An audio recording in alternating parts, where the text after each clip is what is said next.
everyone, welcome. You're watching Global Lens on News 9 Live with me, Neha Khanna. As always, we have a packed show for you. Let's get started with our big focus. A fake Zoom meeting, a chief financial officer cloned, a staggering $25 million stolen. Sounds like the plot of a science fiction movie? It could have been, except that this has actually happened in the real world. A multinational company in Hong Kong fell victim to a $25 million or 200 crore rupees scam orchestrated using sophisticated deepfake technology. The Hong Kong police say employees at this company were manipulated through a multi-person video conference where every participant except the victim was created using deepfakes. What is a deepfake? It's a type of synthetic media that uses artificial intelligence to manipulate or generate visual and audio content, often with a malicious motive to appear authentic. According to news reports, the perpetrators of this particular scam used deepfake technology to transform publicly available video and audio footage into lifelike versions of the company's staff members, including a digitally cloned Chief Financial Officer or CFO. The victim, who was a finance department employee, received a phishing message in mid-January, purportedly from the company's UK-based CFO, instructing them to conduct a secret transaction. Despite an initial moment of doubt, the employee succumbed to the fraud after participating in a group video conference. Now, during this call, the deepfake representations of company employees appeared authentic, leading the victim to follow instructions and make 15 transfers, totaling $25 million to 5 different Hong Kong bank accounts.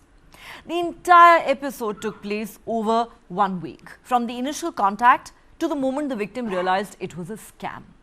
According to the police, the scammers digitally recreated the meeting's participants using deepfake technology, imitating their voices and appearances with convincing accuracy.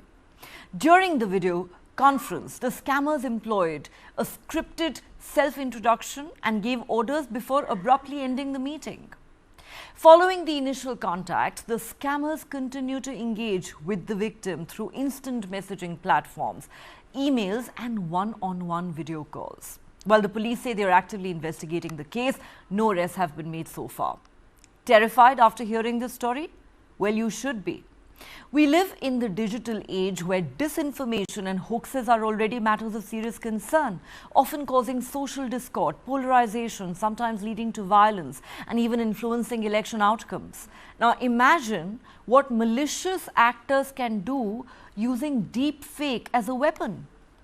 Deepfake technology enables anyone with a computer and an internet connection to create realistic-looking pictures and videos of people saying and doing things that they did not actually say or do.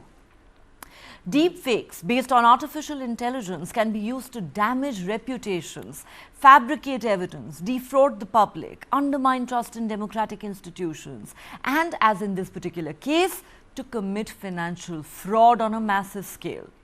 The first case of malicious use of deepfake was detected in pornography.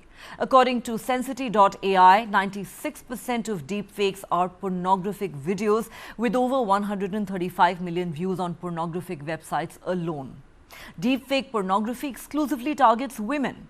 But in recent times, we've seen deepfakes of politicians, world leaders, movie stars and many celebrities, both in India and globally, going viral. Deepfake can depict a person as indulging in antisocial behavior and saying vile things that they never did. Even if the victim is able to debunk the deepfake later, the damage may already be done. Deepfakes could act as a powerful tool by a malicious nation state, to undermine public safety and create uncertainty and chaos in the target country. Deepfakes can be used by non-state actors such as insurgent groups and terror organizations to show their adversaries as making inflammatory speeches or engaging in provocative actions to stir anti-state sentiments among people. Another concern around deepfakes is what is known as the liar's dividend. An undesirable or uncomfortable truth could be dismissed as deepfake deepfake or fake news now. Whichever way you look at it, one thing is clear. We have entered a post-truth world where if you still think that seeing is believing, do it at your own peril. Artificial intelligence के कारण और उसमें भी deep fake के कारण जो एक नया संकट आ रहा है, ये बहुत बड़े संकट की तरफ जाएगा समाज में, और शायद वो असंतोष की आग भी बहुत तेजी से फैला सकता है। मैंने अभी एक वीडियो देखा जिसमें मैं गरबे गा रहा हूं और मैं खुद भी देख रहा क्या बढ़िया बना है। All right, to put this terrifying phenomenon into perspective, we are joined by a terrific panel of experts on Global Lens tonight. We have with us Nikhil Pava, a well-known digital rights activist and founder of Medianama.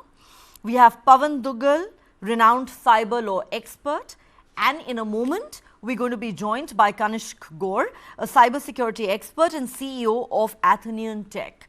Nikhil, let me start with you. Welcome to Global Lens. You know, I'm still trying to wrap my head around this case that has emerged in Hong Kong and which is making global headlines, because like I keep saying, this is chilling. This sounds like the plot of a science fiction movie, except that it's not. It's happened in the real world. You know, till the other day, we were talking about how deepfakes are extremely dangerous and can be used to tarnish reputations, spread disinformation, what have you. Now, we are looking at a case of a 200 crore rupee scam that has been orchestrated with the use of deepfake technology. Put this into perspective for us. How did the scammers pull this off? Well, then, yeah, it's just become better, faster, cheaper to create deepfakes, right? So therefore, these tools are available. There are people who are very sophisticated in terms of hacking and phishing, and the tools that they now have at their disposal make it even scarier, because what do you trust in this case? There are, for people, especially in positions of power, or people who are extremely public with what they do, for example, there are enough videos of you online, right? It is possible to basically use that to generate visuals of an individual, and also to create manipulated media like this. And in some cases, it can be useful. Like, for example, for a politician, they could get themselves scanned and they could be present at multiple election rallies at the same time.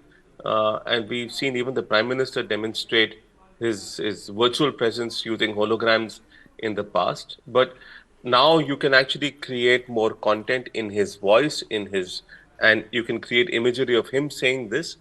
So why are scammers going to be far behind? Because they have the same technology available to them. In India, we have a situation where there's a vast amount of phishing and hacking and social engineering happening. People are regularly losing money to scammers, and there is a decline in trust. Deepfakes are essentially a new form of social engineering over here.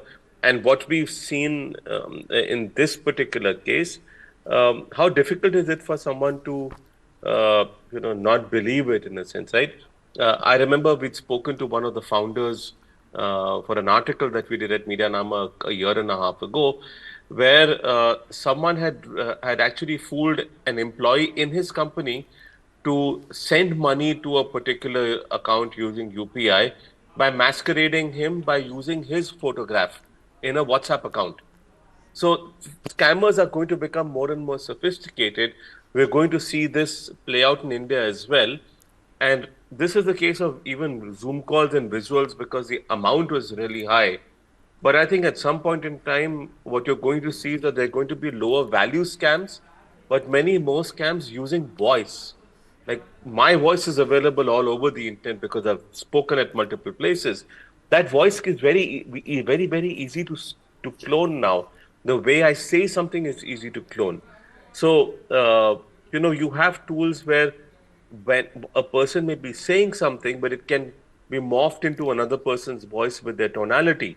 And we're seeing the sophistication of scams increase even in terms of situational awareness, like knowing where a person is, sort of masquerading as that person's parent, and sending like an emergency message across.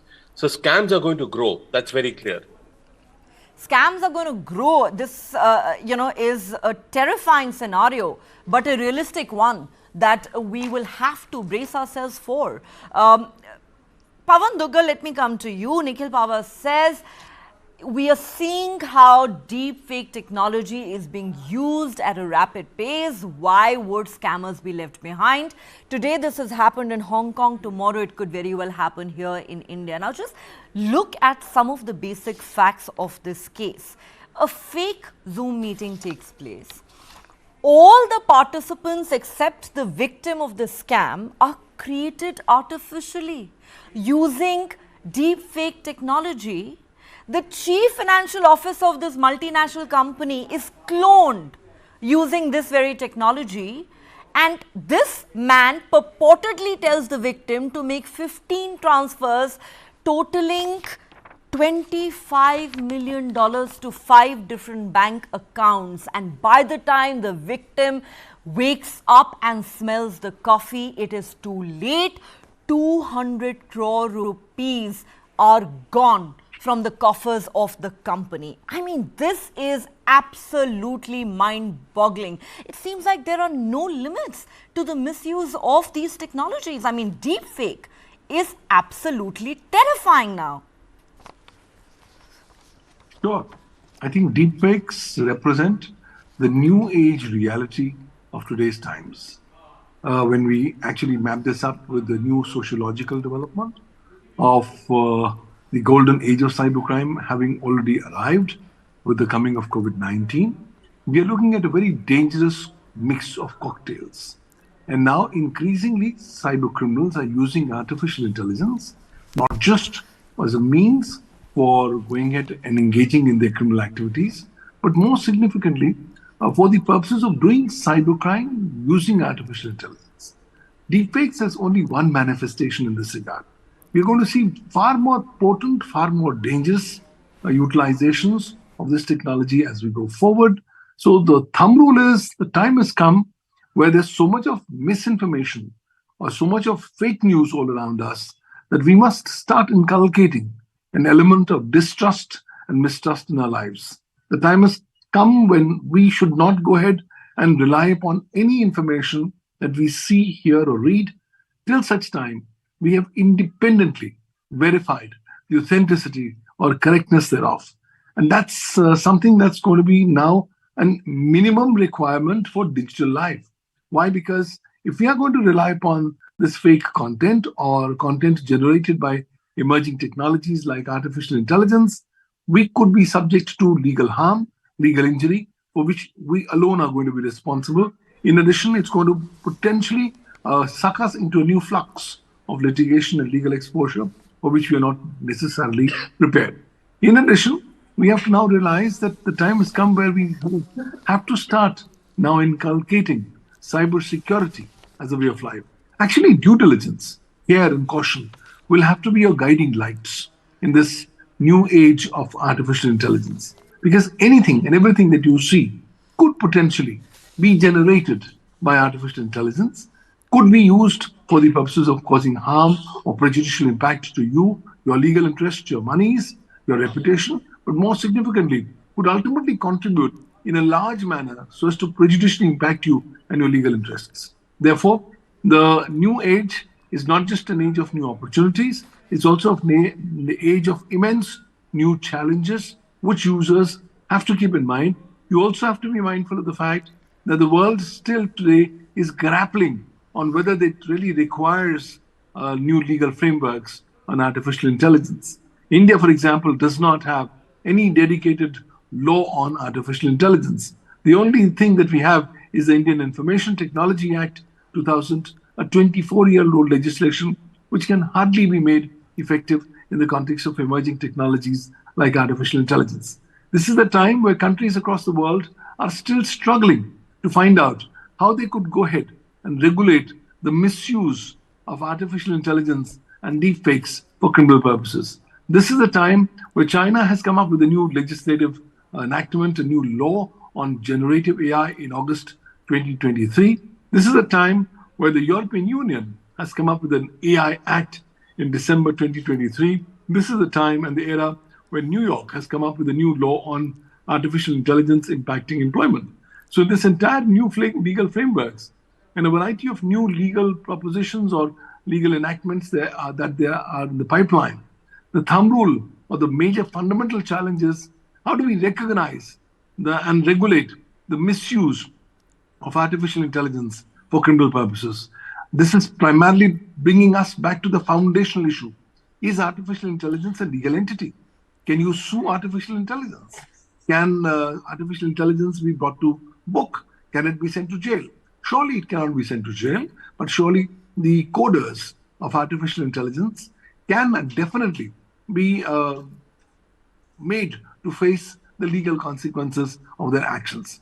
But then again, these are still early days. We've yet to see dedicated legal frameworks on AI crimes. That's a need of the time, whether it's now deepfakes, whether it's other emerging manifestations of misuse of artificial intelligence.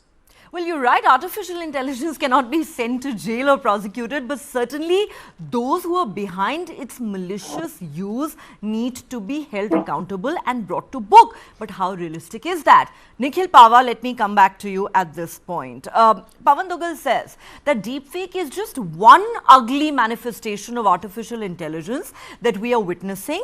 It's going to get a lot worse, a lot uglier in the times ahead. Yes, artificial intelligence, virtual reality, metaverse, they're all here to stay. But my point is that when we talk about the malicious use of technologies such as deepfake, correct me if I'm wrong, there are three aspects to how you address this menace. One, we have to talk about where our cyber laws stand on this, especially in a country like India. Number two, do all the major social media platforms have the requisite regulatory frameworks in place? And three, as consumers of social media, we have a certain responsibility too. We need to be more discerning, we need to be more careful, we need more media literacy. But let me start with the last point first and do elaborate on all three aspects of this. As an ordinary user, who does not have half the knowledge that you do of cybersphere, how am I expected to distinguish between a deep fake and what is real? Look, it's going to increasingly become more and more difficult to distinguish between what's deep fake and what is real. It's just that we have to have our critical thinking hats on. It's like when you get a call from someone and they expect you to transfer money to them. Ask for another verification. Ask for a secondary person to contact you. Ask for a written note from an official email ID. There are other mechanisms, and in this case, it looks like even those maybe didn't work. But one simple way is to just refuse to, wherever you feel uncomfortable, wherever your antennas are up, just basically just refuse and force someone to prove that they are real. It's like whenever I get a link to click on from someone, even if it's from a known entity, but the link by itself looks suspicious, I ask them to confirm whether they have personally sent it or is it an automated bot of some sort, right? So, look, it's like you have to figure it out for yourself. We have to train people to be more suspicious, and what we're heading into is basically a massive environment of distrust, where you will distrust something first, and then and that basically has a massive impact on economic activity, on transactions, on personal conversations, because you don't know whether you can trust what you're seeing. I think that's going to be a huge challenge going forward. The second aspect is about social media, and it's easy to put social media on the dock, but really it's impossible for social media platforms to 100% detect whether something is a deep fake or not. simply because one of the things that happens when you upload something on social media is that gets transcoded. So even if you have, let's say, an original repository of content that's spreading as deepfake, to do a one-on-one comparison with what it looks like on social media, the code base essentially changes. It's impossible to be 100% certain in detecting something as a deepfake. So holding social media platforms liable for not dealing with deepfakes is tricky because A, they're unable to detect everything. B, um, what if it is satire, you know, and there is no legal sort of jurisprudence right now on what if something is a satirical deepfake. So we're entering, like Pawan said, uncharted territory. But I would also be very wary of holding social media platforms accountable. Yes, we can ask them to investigate things better, to have policies for manipulated media that deal with some of these issues better, to increase their capacity in terms of human detection. We can ask for platforms that are used to generate deepfakes to put in watermarks. But every time you put a watermark, there's a software to remove watermark. How do we hold coders accountable for what they've built? And this is where I completely disagree with Pawan that you can't hold coders accountable for something that's created because you're holding, like it's like holding a knife manufacturer accountable for a murder, right? That you can try and build in protections into these platforms and these systems, but they can also be, as we've seen in the early days of ChatGPT, even it's possible to remove the safeguards that get created. It's possible to remove the watermarks that get put, and someone can use it for generating harm, for creating harm, for generating deepfakes that are harmful, for generating misinformation. You can't hold a tool creator accountable for how it is used. So we need safeguards at all levels. It's not going. There's no silver bullet over here, and certainly while there's a need for discussion on laws, I would say that the conversation on laws needs to happen very, very urgently. But figuring out what's the law that's going to help you protect us as citizens and us as a democracy against the misuse of deepfake technology is extremely complicated. I don't have any answers. There are very few people in the world that seem to, no one actually in the world has a definitive answer on how to deal with this. You can make something illegal, but how do you enforce it then becomes a challenge in such a volatile and such a complicated environment. So it's a conversation that the world needs to have. Uh, I, I think it's really early to expect laws to get created that will be foolproof. And then if everyone starts violating it, then inadvertently, because it's not possible to control such tech or misuse of such tech, then effectively you're just going to kill the technology in its infancy. Well, you're right, Nikhil. This is a very, very complex issue. There is no silver bullet. We have to address it at multiple levels. And, the trouble seems to be that technology and malicious users of technology seem to always somehow be miles ahead of the law. And I agree with you. There is one other thing, Neha. Okay. There's one other thing. It's one of the biggest problems in the two biggest problems in cyberspace are one of jurisdiction, but the other one, which is even more complicated, is of attribution. How do you determine who created this deep fake? Because the way tech works is you can hop multiple jurisdictions. You can create detect, like even in India. If you remember the attack on the Kudankulam nuclear power plant, we still haven't been able to determine who did that cyber attack. Because attribution is very difficult online. It's a problem nobody's been able to solve. I think those are very valid points, and you've given us a lot of food for thought. But before I take this back to Pawan, I do want to say, Nikhil, that of course I agree with you that you can't send coders to jail, but surely malicious users of artificial intelligence have to be brought to book, and we have to come up with mechanisms to be able to do that, though I know that this is going to be very complex and it's easier said than done. But let me take this to Pawan Dugal now. Pawan, Nikhil raises a lot of interesting points, and he's given us a lot of food for thought. I'd like, your thoughts on the three dimensions of addressing this issue that I raised. Number one, as a user, how do you think I can be more discerning to ensure that I do not fall for deepfakes? Two, what about our laws, the cyber laws in India, for example, are they, even close to being equipped to handle the menace of deepfake?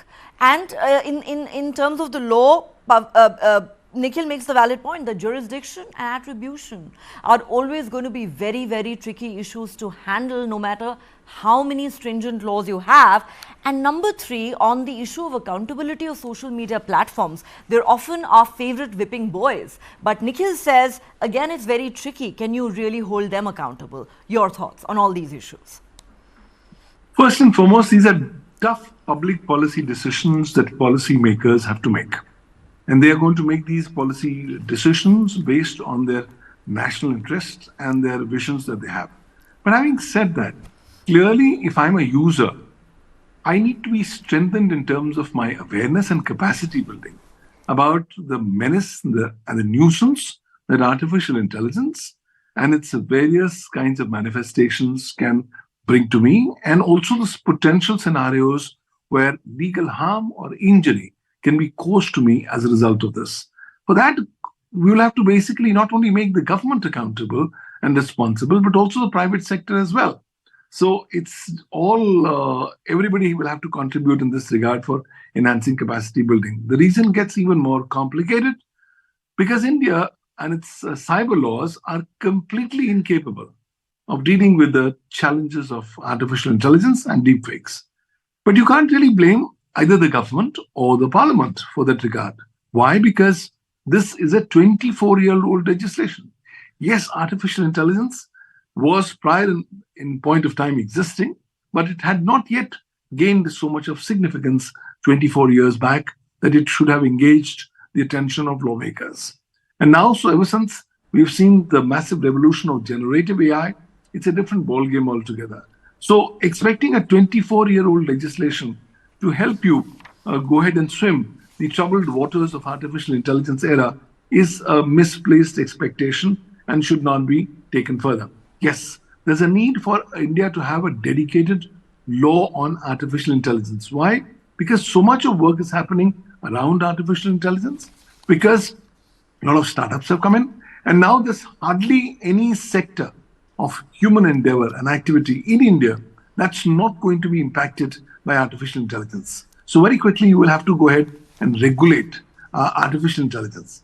Can we say we need to grant legality to artificial intelligence contracts? I think the answer is a clear yes, because the Indian Contracts Act, which is almost 150 years old, clearly would not envisage that artificial intelligence being algorithms or the cognitive intelligence of machines could themselves be capable enough of entering into contractual obligations. So we are moving a step further from smart contracts, from self-executing contracts into AI contracts. But then that brings us to the fundamental question on how do we want to go ahead and deal with artificial intelligence, considering the fact that we will have to somehow come up with effective provisions to prevent the misuse of AI. Now, when I look at the global evolving wisdom in this regard, I find that most of the countries have skirted this issue on whether they would want to make AI or AI coders liable. They've primarily only limited their focus of legislative intervention to the minimum fact that all companies who are developing artificial intelligence algorithms or generative artificial intelligence will have to undergo audits so that the particular technology can be seen and audited in such a manner so that minimum harm or minimum risk is caused to the public at large. I think that's a good, prudent approach. And if you are, as a legal framework, going to be defining the various due diligence parameters against which the auditing of artificial intelligence has to take place, that could be a good starting point.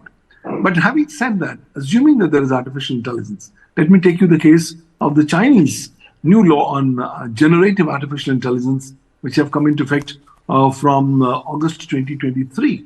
And that law categorically is putting a lot of stress and emphasis upon going ahead and prior in point of time doing auditing of generative AI technologies before they can be released to the general public or the general market at large. Of course, they've said that for us, we will be actually seeing things from the perspective of national interest, national security of China and stuff like that.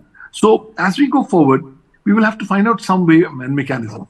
But you can't say that a coder of artificial intelligence is going to walk scot-free. Why? Because he's created a new animal, a new kind of an algorithm.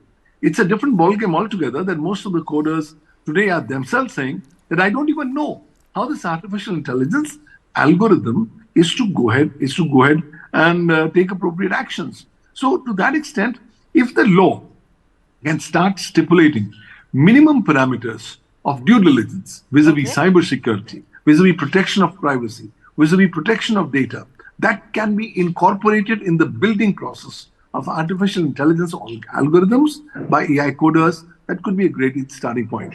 But if the AI coder himself is a rogue one, and he chooses to make an algorithm which is distinctly rogue, you can't say that the rogue AI coder is going to go scot-free. Sorry, he will also have to have some accountability for the actions that he is going to do. Okay. Of course, he will have to demonstrate what kind of due diligence has he done so as to prevent the misuse of this technology. But yes, perhaps technology, motive will need to be clearly established in that case. I find it interesting that there is this point of disagreement between Nikhil and Pawan over the accountability of AI coders. Gentlemen, allow me to take a quick break here on Global Lens. Please stay on with us. We'll continue this fascinating discussion on the other side.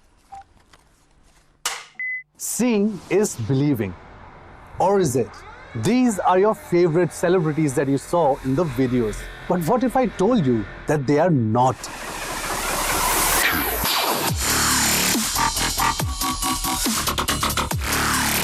Today, deepfake is one of the biggest challenges that the digital ecosystem is facing. Cannot identify what is deepfake and what is real. We have seen Rashmika Mandana go through the same thing, and this is becoming a common problem. Everybody is going to be targeted.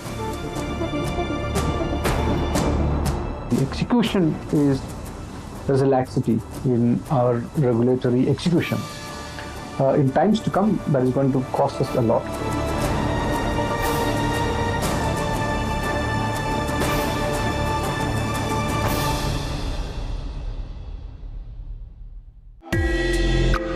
Currently, the industry is facing a lot of challenges as far as demand is concerned. Basically, the US markets has slowed down because of high inflation. So obviously, diamonds being a dream product, something which doesn't have a utility value or is seen as a luxury. So that obviously goes off your shopping list. That's the first item that will go off your shopping list, especially in recessionary trends.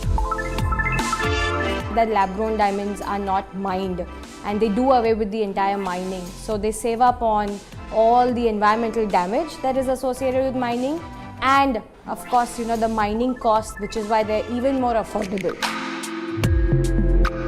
People that is impacted by all these recessions are the artisans, are the people who work in this industry, right? But I think lab-grown diamond has allowed them to actually use their skills in the same product.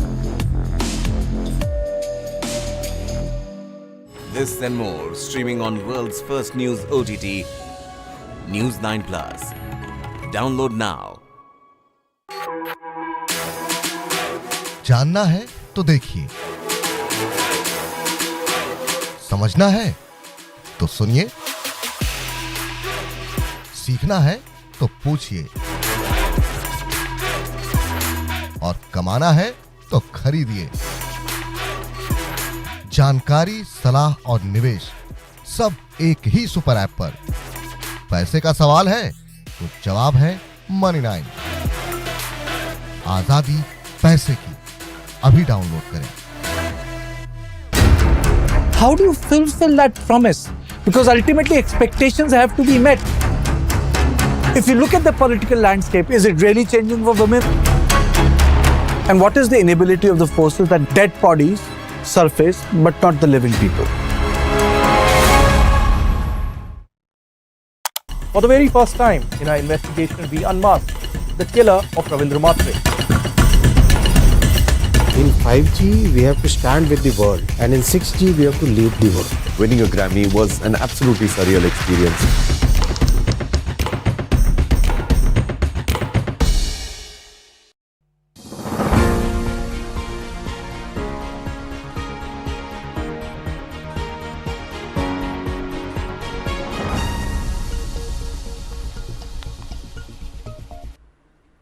Welcome back. You're watching Global Lens on News 9 Live with me, Neha Khanna, and we're discussing the perils of deepfake technology, given how a massive scam has been pulled off in Hong Kong with the use of this technology. Let me go back to my panel. Nikhil, I want you to respond to two specific points that Pawan made in the earlier segment. Number one, he, of course, rightly says that India's cyber laws are far too antiquated to be able to confront the challenge of artificial intelligence. But given that we are one of those countries that are quickly jumping onto the AI bandwagon, one fails to understand why we don't yet have a law to deal with the menace of artificial intelligence, if I may put it that way, the dark side of it. Of course, there are multiple advantages as well. How do you think our laws compare to China's laws, for instance? Pawan drew that comparison. Number two, like I said, that point of disagreement between you and Pawan. He says that if a coder is making a rogue AI, then they have to be held accountable because they have got to know what the consequences will be. They cannot be allowed to go scot-free. How do you respond to that? Yeah, honestly, I think you have to understand the technology first. I don't know what a rogue AI really means. In this case of fraud, would you then hold the people who have generated a program that allows someone to mimic the CFO or CEO of a company on a Zoom call accountable for how a criminal has used it? Really, is that what you're going to do? I mean, look, people can misuse tools in any shape or form they want. What do you actually mean by a rogue AI? How AI and generative AI operates, and let's keep the visual part aside for a second. How text-based AI works is that it gives you a response on the basis of what it thinks is the next probabilistic outcome, and you can actually play with the probabilities, reduce or increase the probability. So, for example, if I'm saying a particular sentence and if I start typing it out, it can guess what the next word might be based on a probabilistic outcome. So if it's 100% probability, it may give you a more precise and a correct answer. If you reduce the probability to even lower, it may give you an improbable answer, which might actually be which might be correct in terms of the language, but improbable in terms of the accuracy of what is being said. In the same way, the outcome can probably even be criminal, but you can't expect a generative AI platform that is on a different model of creativity to determine what is being said is criminal or not. You can create those guardrails, and there are programs like ChatGPT, like Bard, like that Anthropic that all have guardrails built in now. But at the same time, it is possible to take the same technology, build your own LLM, feed it a separate kind of data, and have it without the guardrails. Anyone in the world can basically deploy their own large learning, their large language models, and build their own AI tool. And so, how will you even determine whom to catch at times if something that's out in the wild is being used?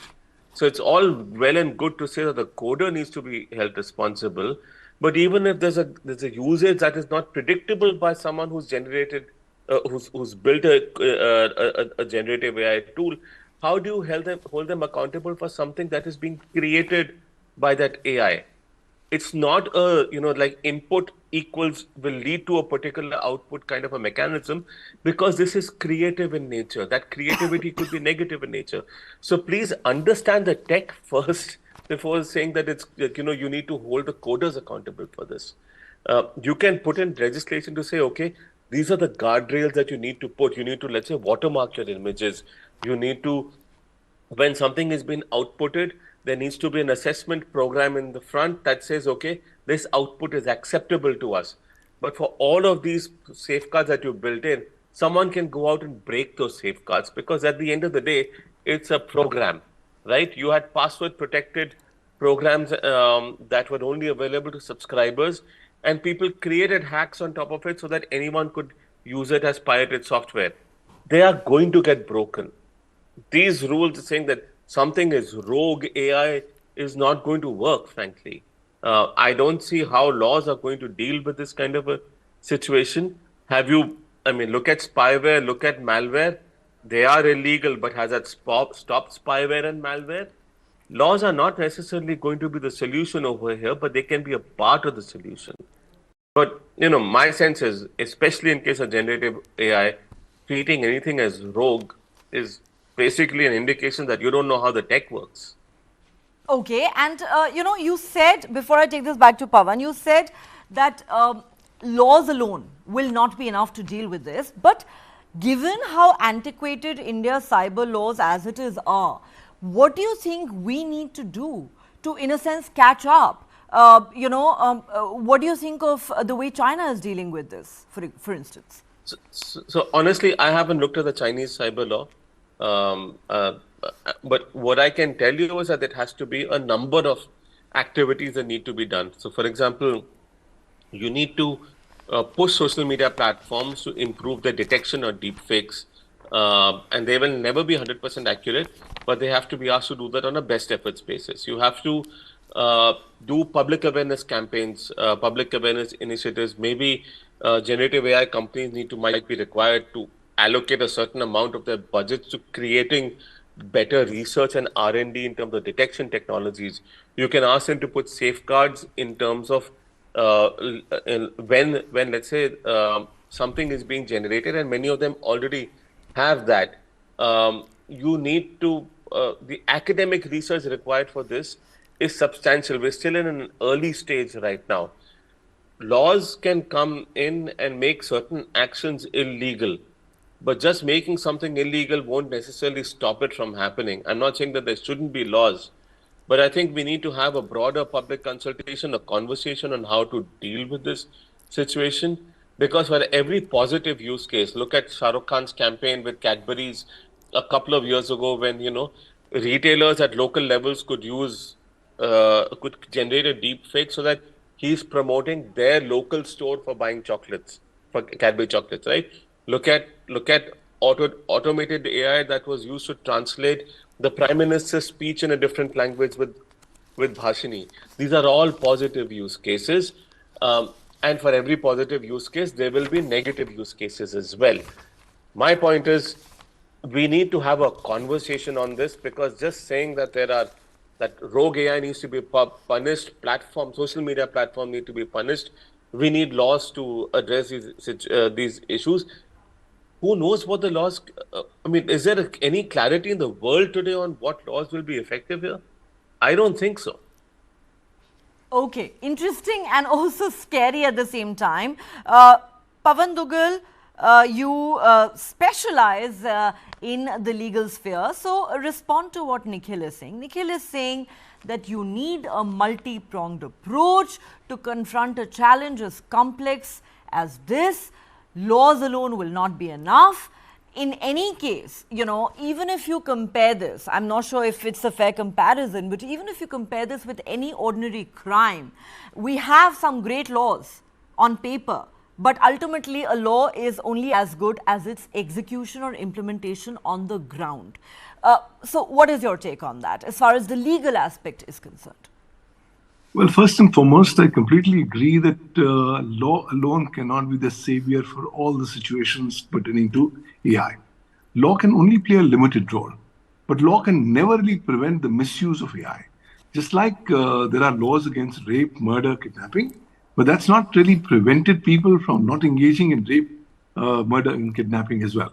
So to say that because rapes and murders cannot be in any case be prevented, let's not have any laws, is saying that let's dispense away with the need for laws. I think civilized society is based on the fundamental norm that let's stipulate certain acts on conducts as illegal, as which could have penal consequences. And I think that's what we will have to look at in the context of AI. Merely saying that AI is going to be misused by somebody, yes, that somebody also needs to be facing the heat. Yes, who will determine who's that Mr. Somebody is a big question. Why? Because the problems of internet jurisdiction and internet attribution get far more complicated and complex in the context of AI ecosystem.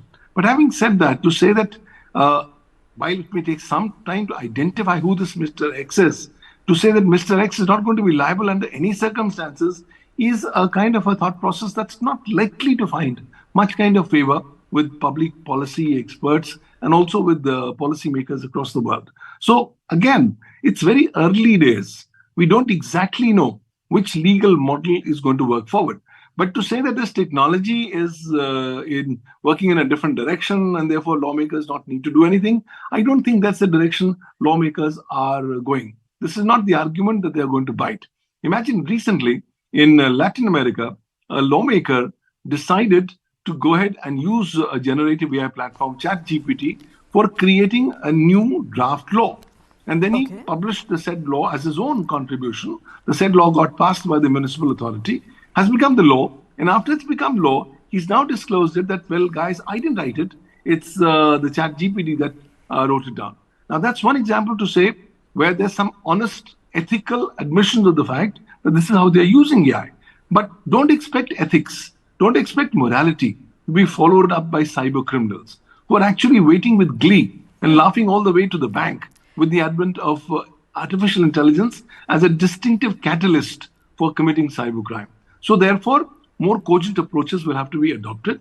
More parameters will have to be determined on how to determine the real person behind the so-called artificial intelligence. Because traditional criminal jurisprudence globally is based on the twin concepts of actus reus and mens rea. That means there has to be an action and there must be an intention, a criminal intention behind the same. But the fact is, can an intention be made attributable to an artificial intelligence algorithm?